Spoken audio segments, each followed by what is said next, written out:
ఆంధ్రప్రదేశ్ రాజకీయాల్లో ఒక big breaking news.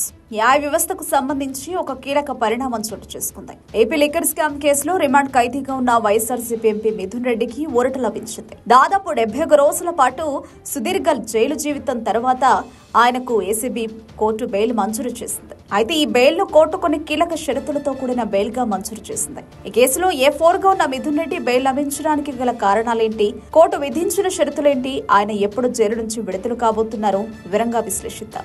AP liquor case రాష్ట్ర రాజకీయాల్లో సంచలనం సృష్టించిన సంగతి తెలిసిందే. ఈ కేసులో నిందితుల్లో ఒకరైన వైఎస్ఆర్సీపీ ఎంపీ మిథున్ రెడ్డి దాదాపు 2.5 నెలలుగా రాజమండ్రి సెంట్రల్ జైల్లో రిమాండ్లో ఉన్నారు. ఈ కేసులో ఆయనపై A4 నిందితుడిగా అభియోగాలు నమోదయ్యాయి. బెయిల్ కోసం ఆయన చేసిన ప్రయత్నాలు ఫలించి తాజాగా ఏసీబీ కోర్టు ఆయనకు బెయిల్ మంజూరు చేసింది. ఈ నిర్ణయం వైఎస్ఆర్సీపీ వర్గాల్లో కొంత ఊరటనిచ్చినట్లుగా తెలుస్తోంది.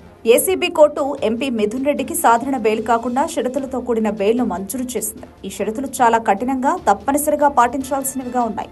బెయిల్ కోసం ఆయన 2 లక్షల వ్యక్తిగత పూచీకత్తుతో పాటు 2 షూరిటీలు సమర్పించాలని కోర్టు ఆదేశించింది. ఎంపీ మిథున్ రెడ్డి ప్రతి వారం 2 సార్లు సంబంధిత అధికారుల ఎదుట హాజరై సంతకాలు చేయాలని కోర్టు స్పష్టం చేసింది. దర్యాప్తునకు పూర్తిగా సహకరించాలని, సాక్షులను ప్రభావం చేయరాదని కూడా కోర్టు ఆదేశాల్లో ఉంది. ఈ షరతులు పూర్తయిన తర్వాతే ఆయన జైలు నుంచి విడుదల కాగలరు.